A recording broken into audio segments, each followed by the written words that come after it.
बाद यूज़ होगा. It follows adjective and adverb.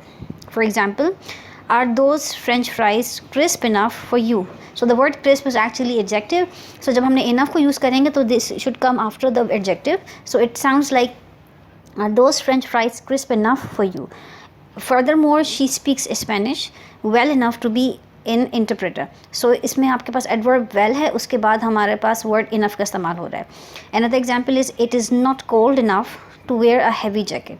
So the word cold is adjective. As a result, the word enough comes after it. When modifying a noun, enough precedes the noun.